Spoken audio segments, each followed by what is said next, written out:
Qué bendición poder volver a reunirnos una vez más en este día. Esta clase es muy emocionante, la que estamos estudiando, y espero que usted al conectarse en este día conmigo, con la clase, digámoslo así, en este estudio, podamos estar ya listos para aprender lo que viene a continuación.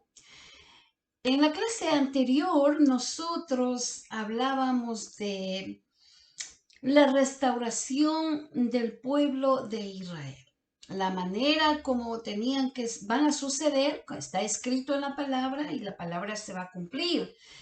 Todo lo que ha dicho nuestro Padre Celestial a través de su palabra. Ahora, nosotros sabemos y tenemos conocimiento, aquellas personas que hemos venido a los pies de Cristo, que tenemos que prepararnos todos los días, a cada momento, a cada instante, porque la venida de Jesucristo está a la puerta.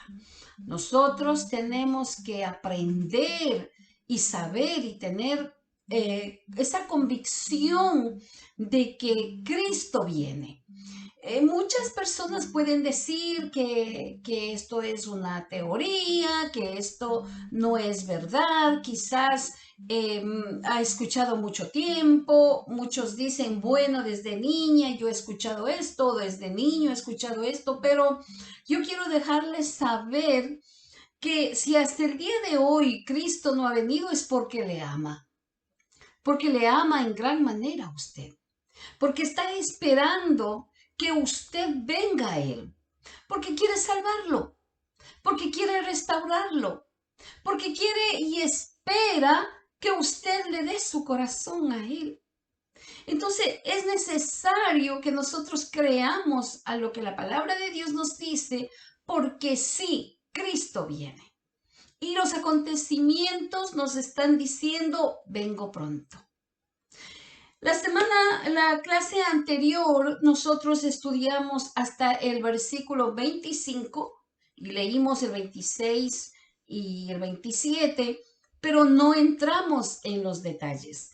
Y este día vamos a entrar en los detalles, pero vamos a leer una vez más para poder así entender lo que se va a estudiar. Vamos a leer el capítulo 11 del versículo y el versículo 26 y el versículo 27.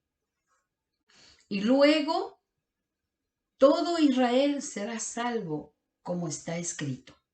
Vendrá de Sión el libertador, que apartará de Jacob la impiedad, y este será mi pacto con ellos cuando yo quite sus pecados. Al decir la expresión Pablo, y luego todo Israel. ¿Qué es lo que nos está enseñando en esta enseñanza, en este estudio? Cuando Pablo dice, y después ¿de todo esto qué? Acuérdese que en la clase anterior nosotros hablábamos que la iglesia de Jesucristo tiene que ser levantada de aquí de la tierra y entonces vendrá el trato con el pueblo de Israel. Por eso es que Pablo dice, y después de todo esto, Israel será salvo. Ellos serán salvos por medio de aceptar a Jesucristo. Pablo, al decir todo Israel, se refiere al remanente que siempre ha habido. Recordemos que desde la predicación de los primeros apóstoles que comenzaron a hablar del Evangelio de Jesucristo, muchos que vinieron a los pies de Cristo y aceptaron el mensaje que en ese entonces Pedro dio, eran israelitas, eran pueblo judío. Y desde ahí comenzó ese remanente fiel que se ha mantenido hasta el día de hoy, porque hay muchos judíos que han venido y han aceptado a Jesucristo como su Salvador, le han aceptado a su Mesías y están sirviéndole y están buscando su rostro. Entonces, siempre ha habido un remanente fiel del pueblo de Israel. Ahora, dice que también, o sea, esperamos, dice la palabra del Señor, que habrá un remanente en la gran tribulación, después que la iglesia sea levantada. Y aquí nos habla que hay 12,000 de cada tribu, formado un total de 144,000 de cada tribu. Esto nos habla en el libro de Apocalipsis. Y esto se ha tomado muy en mala manera por unas personas, unos estudios que andan dando por ahí, de los cuales está hablando que esas personas de esa, digámoslo así, secta, o de esas personas que andan tocando puerta, dicen que ellos son los escogidos y son 144,000. Aquí la palabra del Señor nos está hablando del pueblo de Israel, que son 12,000 de cada tribu. Son 12,000 de cada tribu, que da un total de 144,000. ¿Cuál es el propósito de que se salvan este remanente? Porque ellos son los que irán a predicar el evangelio del Mesías, que ellos acaban de mirarlo con sus ojos. Y yo tengo una palabra en Isaías capítulo 59, y vamos a leer el versículo 20 y el versículo 21. Y vendrá el Redentor a Sión, y a los que se volvieren de la iniquidad en Jacob, dice Jehová. Y este será mi pacto con ellos, dice Jehová, el espíritu mío que está sobre ti, y mis palabras que puse en tu boca no faltarán de tu boca, ni de la boca de tus hijos, ni de la boca de los hijos de tus hijos, dijo Jehová, desde ahora y para siempre. Esto también podemos leer todo el capítulo 27 de Isaías. Me gustaría que usted tome un poco de tiempo en su casa o donde usted se encuentre y lea Isaías capítulo 27. Es el nuevo pacto que Dios hará con la nación de Israel. Vamos a leer en el libro de Hebreos, de los Hebreos, capítulo 8, y vamos a leer el versículo 8 y el versículo 9. Porque reprendiéndolos dice, he aquí vienen días, dice el Señor, en que estableceré con la casa de Israel y la casa de Judá un nuevo pacto, no como el pacto que hice con sus padres el día que los tomé de la mano para sacarlos de la tierra de Egipto, porque ellos no permanecieron en mi pacto, y yo me desentendí de ellos, dice el Señor.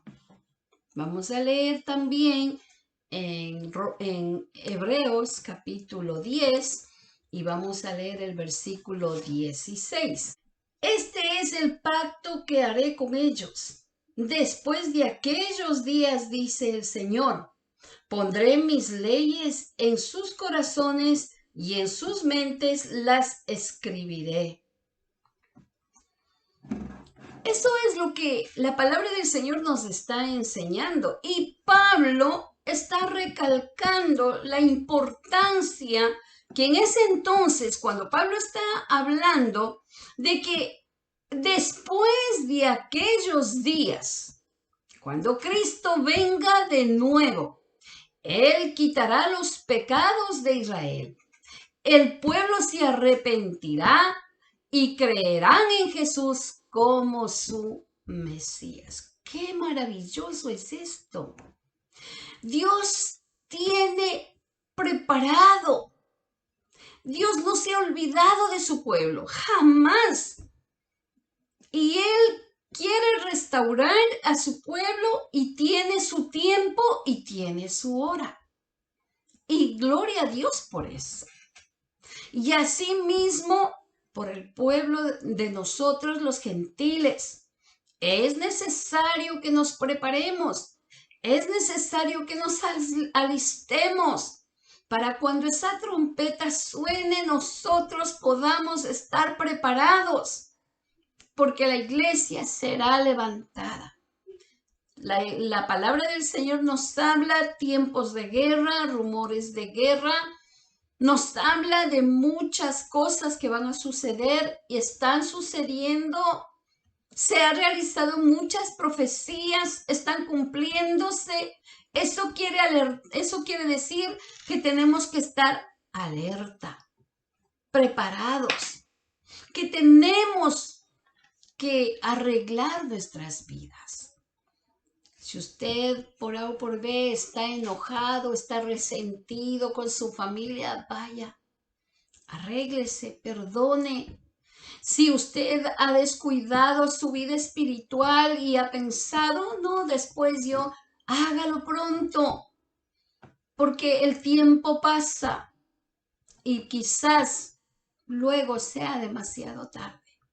Preparémonos, amados, alistémonos en las filas y esperemos esa gran venida de nuestro amado, nuestro Señor Jesucristo. Vamos a leer el versículo 28 del capítulo 11 de Romanos, del versículo 28 y el versículo 29. Así que, en cuanto al Evangelio, son enemigos por causa de vosotros, pero en cuanto a la elección, son amados por causa de los padres. Porque irrevocables son los dones y el llamamiento de Dios. Esto es muy interesante. El apóstol Pablo resume de la siguiente manera. Fíjese. Número 1. Israel es considerado enemigo por causa de los gentiles. Esto es para que el evangelio sea proclamado a los gentiles. Nosotros tenemos que entender que no es que Dios odia o abomina o rechazó al pueblo de Israel definitivamente y los ha puesto a un lado y no hay salvación para ellos. No, al contrario, porque como ellos le dieron la espalda, entonces Dios vino y dice, como dice su palabra y como leímos muchas citas bíblicas que dicen, me buscaré un pueblo que no es pueblo mío y los haré mis hijos. Nosotros somos un pueblo bendecido, somos hijos de Dios. Hemos sido adoptados, pero tenemos una redención eterna. Amén. Y es a base de eso ha sido proclamado el evangelio a los gentiles. Número 2, los judíos son amados por causa de Abraham, Isaac y Jacob. Eso se refiere a los patriarcas. Entonces, eso es lo que Pablo está diciendo. Y vemos cuán firmes son los propósitos de Dios para Israel. Al decir a expresarse estos versículos, Pablo está enseñando de que y le está diciendo a estas personas y nos está hablando a nosotros a través de la palabra que debemos de considerar de la bendición que tuvimos de que llegó el evangelio a nosotros y también de que el pueblo de Israel es amado a través y por causa de Abraham, Isaac y Jacob, los patriarcas. Al decir Pablo, porque los dones y la vocación de Dios son irrevocables, cuando Dios llama a una persona, a una nación, nunca puede perder ese llamado de Dios a Israel. Eso es lo que está hablando. Es irrevocable.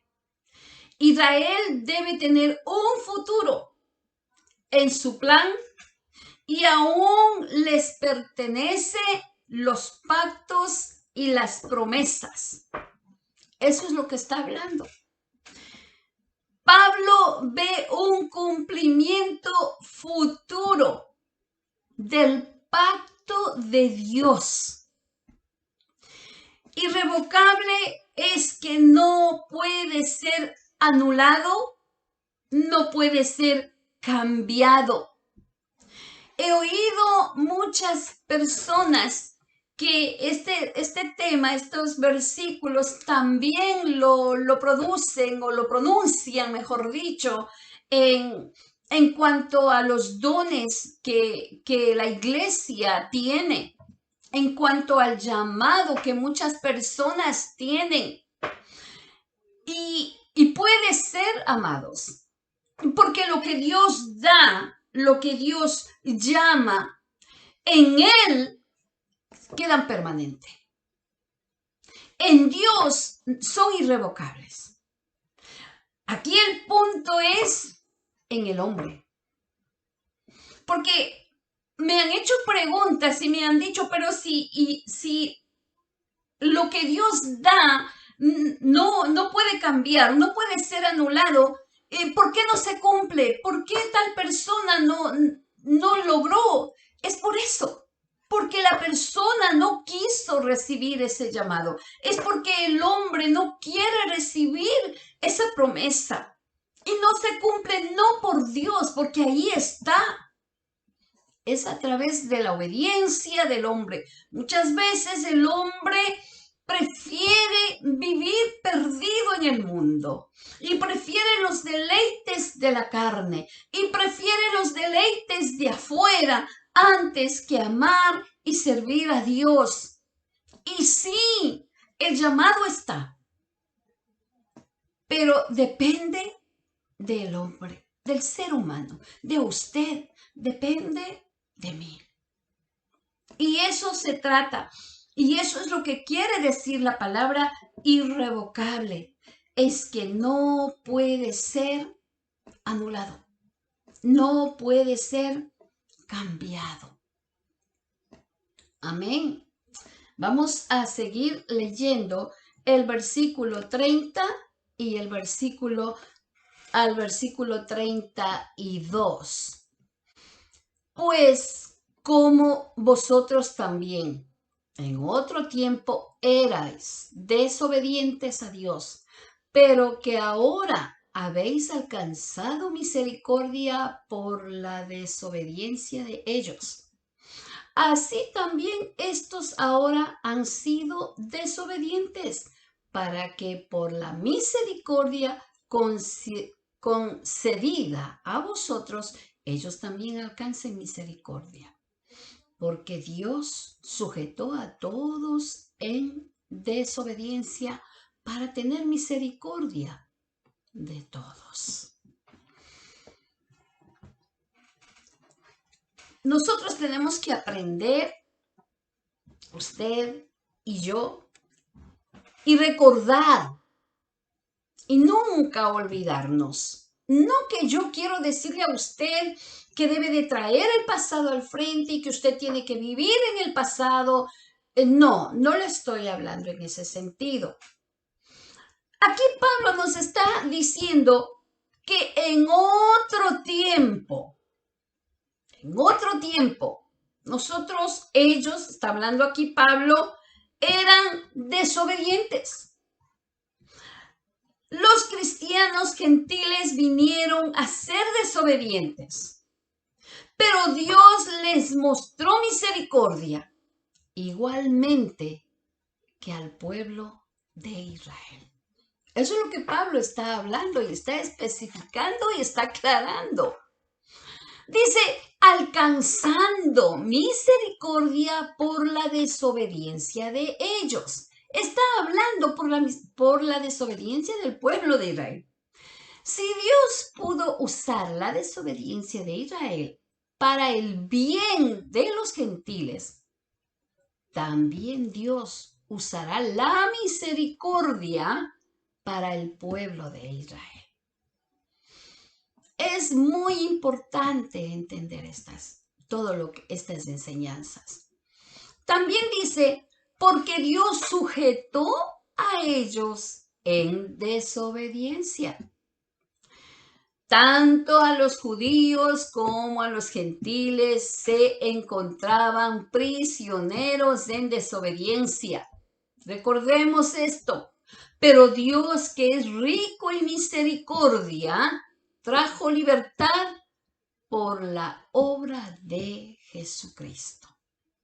En otras palabras, amados, Pablo lo que nos quiere decir a través de esta clase en este día y lo que estaba hablando cuando escribía esta carta es que así como Dios ha tratado con el pueblo de Israel y ha tenido misericordia y ha tenido paciencia, así también Él ha tratado con el pueblo judío, con el pueblo gentil, con nosotros. Porque en otro tiempo nosotros estábamos en desobediencia. Estábamos haciendo cosas que a Dios no le agradan. Y seguimos muchas veces haciendo, pero en misericordia de Dios nosotros alcanzamos el perdón de Dios. ¿Por qué? Porque ahora nosotros podemos entender cuando estamos haciendo lo malo. Y venimos a Dios y alcanzamos misericordia. Pedimos a Dios perdón y Dios viene y nos perdona, nos limpia y nos ayuda para no volver a hacer. Y eso es maravilloso. Eso es maravilloso. Saber que usted ha cometido un error, tener la esperanza de que no está condenado para siempre, sino que usted viene a Dios, reconoce su error y viene Cristo a través de su sangre, lo limpia, lo restaura, lo levanta para que usted aprenda y no vuelva a cometer esto. Porque debemos de entender, amados, de que el servir a Dios, de que el venir a los pies de Dios, a los pies de Cristo, debe de haber un cambio, debe de haber una diferencia, debe de haber algo de diferencia de la vida que llevábamos antes. Pablo recalca y dice que así como tuvo misericordia del pueblo de Israel, así también tiene misericordia de nosotros, del pueblo gentil. Es que Dios es amor. Él es amor. Y eso nos ayuda a nosotros para alcanzar misericordia, para alcanzar la gracia de Dios. Es maravilloso esto y debemos de aprender porque de la única manera hay mucha gente que pierden las esperanzas cuando le fallan a Dios y dicen, no, ya Dios a mí no me va a perdonar, esto es algo grande, no. Recuerde, amigo, recuerde, amado, la sangre de Cristo tiene poder. El sacrificio que Jesucristo hizo todavía está vigente. Hay perdón para todo ser humano que quiere arrepentirse, que quiere volver al camino, que quiere arreglar su vida. Solo crea en la palabra de Dios, en las promesas bellas de Dios. Hay esperanza mientras usted tenga vida. Ahora después que no tenga vida, pues se acabó toda esperanza.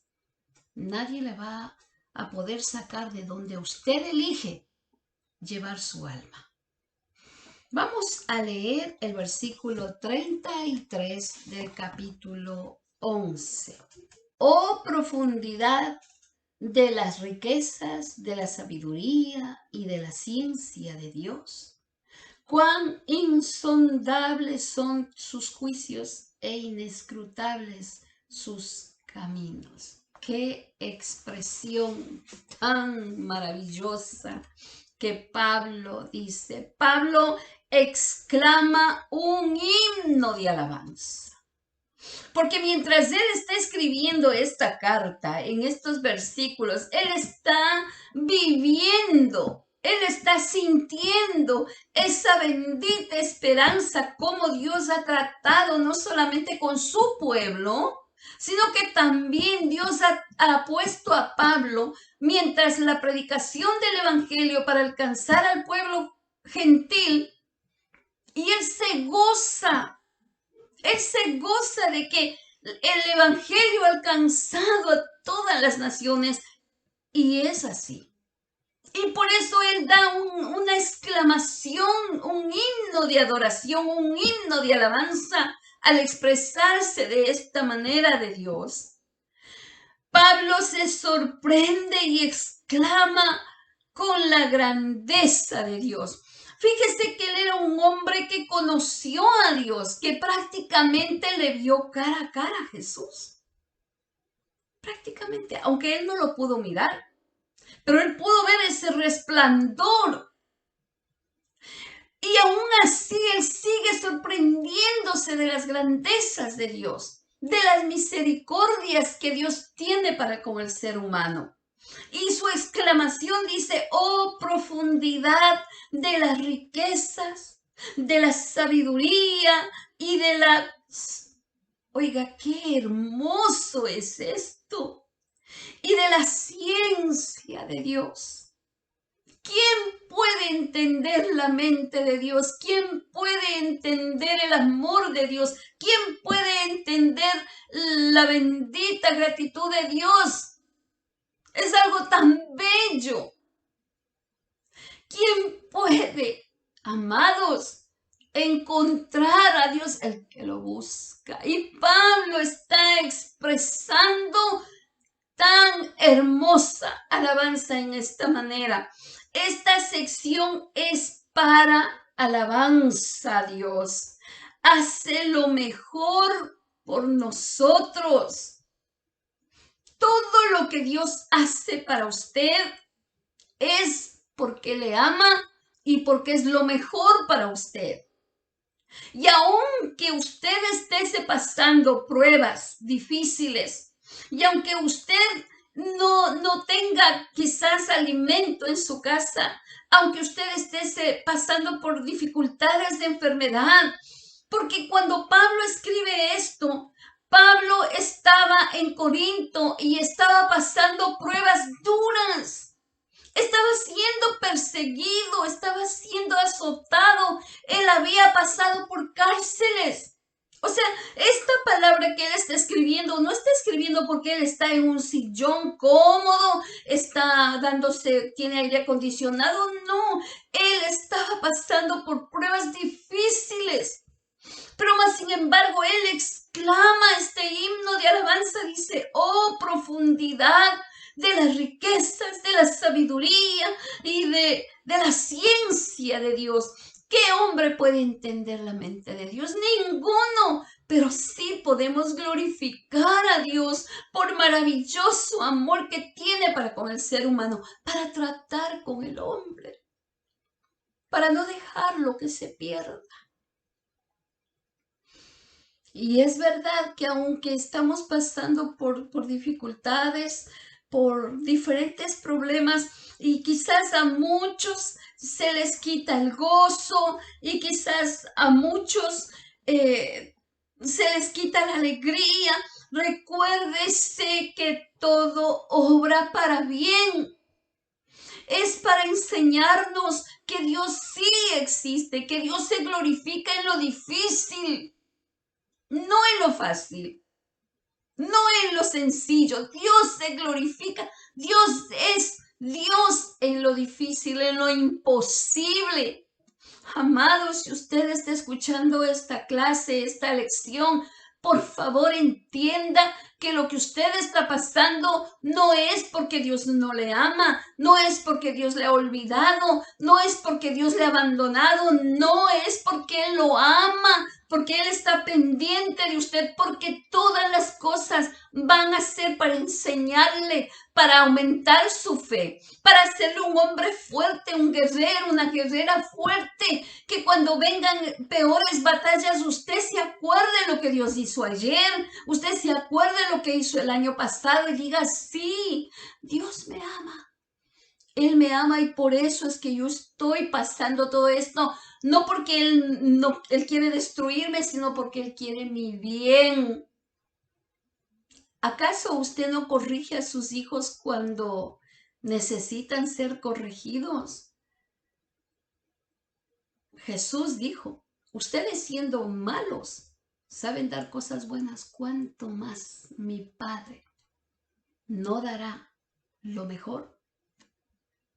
Amados, es importante aprender esto. Y es bueno glorificarle a Dios en medio de situaciones. Y créalo, amado, que todo lo que Dios hará siempre será lo mejor para usted, para mí, porque sus caminos son inescrutables. No puede ser comprendido. Y ahora quizás no podamos conocer debido a la profundidad de Dios, pero recuerde que Dios es soberano. Vamos a leer el 34 y 35 del capítulo 11. Porque ¿quién entendió la mente del Señor? ¿O quién fue su consejero? ¿O quién le dio a él primero para que le fuese recompensado? Por más que usted y yo hagamos las cosas, demos ofrendas y pongamos nuestra vida para el Señor, nunca vamos a superar a Dios. Nunca, jamás en la vida. ¿Quién es el consejero de Dios? Nadie puede aconsejar a Dios. Pablo enfatiza aquí en estos versículos 3 preguntas. Y una de las preguntas es que nadie entiende la mente del Señor. Nadie. Porque se enfatiza la sabiduría y la conducta soberana de Dios. Y vamos a leer en Isaías capítulo 40 y el versículo 13 y 14. ¿Quién enseñó al Espíritu de Jehová o le aconsejó enseñándole? ¿A quién pidió consejo para ser avisado? ¿Quién le enseñó el camino del juicio o le enseñó ciencia o le mostró la senda de la prudencia? ¿Quién? Nadie, absolutamente nadie. Dios es soberano. Dice, ¿quién le puede aconsejar? Nadie puede aconsejar a Dios. Dios nunca pide ni tampoco necesita consejo de la tierra. Él es Dios y Él sabe todo. Él es el creador de todo. La tercera pregunta dice, ¿o quién le dio a Él primero? Dios no paga deudas. Oh, no. Dios no paga deudas porque no tiene ninguna. Dios no es deudor de nadie.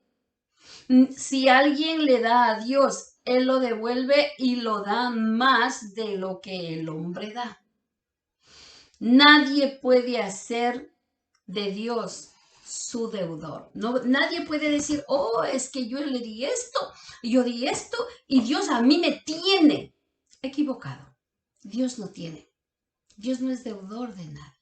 Y aprendamos que cuando damos para Dios es porque queremos darlo de voluntad, porque eso es la bendición de Dios. Vamos a leer el versículo 36 de Romanos 11. Porque de Él y por Él y para Él son todas las cosas. A Él sea la gloria por los siglos de los siglos. Amén. Porque de Él y para Él son todas las cosas. Todo es de Él. Este plan divino de Dios es de Él. Quiere decir que Dios es la causa suficiente de todo porque es de Él, todopoderoso. Es el que sustenta. No es por mí, no es por usted. Todo es para Él y a Él merece toda alabanza, gloria y honor. Por su gracia fuimos formados para darle alabanza y gloria y honor solamente a Él, porque Él es el único merecedor de todo, porque todo le pertenece a Él. Fuimos formados. Usted no se formó solo. Yo no me formé. Dios nos formó. Él nos dio vida. Él nos dio ese soplo de vida. Y por Él existimos. Pero por Él existimos, pero para Él, para servirle, para amarle. Vamos a terminar esta clase. Hemos terminado el capítulo 11 y vamos a orar. Gracias, Padre. Gracias por esta clase preciosa que tú nos has ayudado a aprender. Bendiga, por favor, a todos los que se interesan por la palabra del Señor. Bendígalos en el nombre de Jesús. Ayúdelos a entender la importancia de lo que es servirte, amarte, tenerte como Salvador de sus almas. Oh, poderoso Dios, ayúdenos. Te lo pido en el nombre de Jesús. Amén. Que Dios les bendiga. Nos vemos la próxima clase y vamos a comenzar el capítulo 12. Bye, bye.